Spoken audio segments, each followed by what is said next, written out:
This is a great clip of Charlie Kirk debating someone who is anti-Israel, and he shows a great tactic here of, rather than always just debating the other person, I think it's the Socrates method. Just ask them some questions and then let them expose their own flaws in their thinking and narratives. Have a watch. Israel laid down all of their weapons and Yes. said our military is no more. What would happen? At this point in time, I don't believe they would come to a two-state solution after everything that's gone on. No, that wasn't the question. If Israel disbanded its military, Yes. what would happen? The Palestinians would take over, but they would Oh, let the Jews. okay. Listen. Not forcefully. This is how they operate. This is how Muslims operate Islamically. They let them live under them in jizya. They tax them and they let them live, and they take that tax and give it back to them. How do you think the Ottoman Empire worked and lasted 600 years? How do you think the Golden Age of Islam lasted and it lasted for 300 years? Because this is history. So, no, I just want to make sure I understand. So they would just take over mostly peacefully. No, most definitely peacefully, because that's what. Can their you show basis me an is. example of Jews living peacefully under Islamic rule? Most definitely. Where? When the Hamas had Israeli captives. Have you seen the Israeli prisoners? captives Yes. they killed? They're not killed. There was a 9-month-old baby that just got returned home as They're a not corpse killed. by Hamas. You know, I put up a separate video, what you can watch today, of Eli Sharabi, who was a hostage, and he speaks about the torture and starvation that he went through. Okay, this guy is obviously in denial, but what's great about this is that Charlie makes the essential point, really, which gets to the heart of everything, which is what would happen. You know, you say Israel's the aggressor. Okay, fine. So Israel stops being the aggressor. Then what would happen? Is it just the poor Palestinians who are oppressed and they just want to, have statehood, and that's what it's all about? We know very clearly from what Palestinian society tells us, from what the leaders of Hamas tell us, that they're interested in killing Jews and oppressing Jews.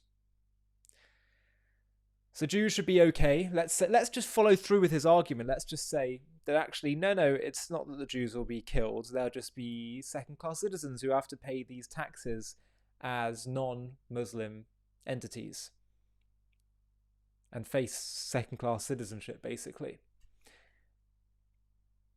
That's something Jews should be okay with.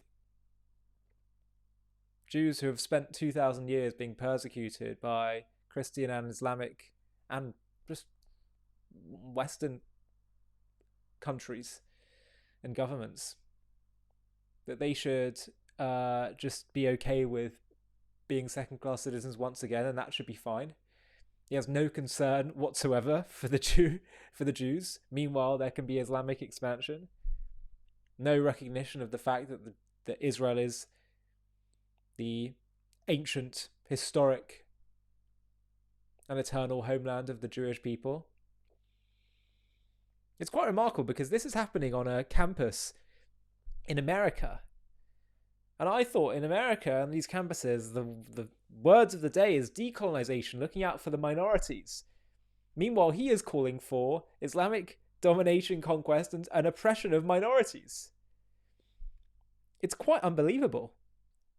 This is a quote graphic that I made on JTV a little while ago that says, Gaza is precisely what the Western left says it hates.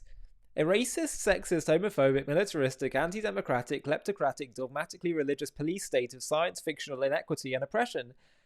And they love it more than anything in the world. You can't make it up, really.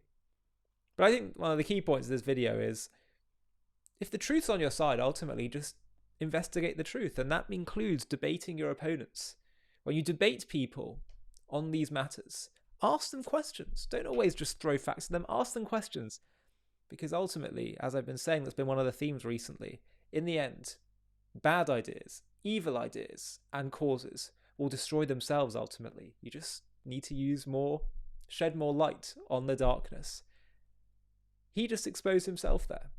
So that is a very useful approach, I would say, in order to discover the truth and expose the flaws in false arguments.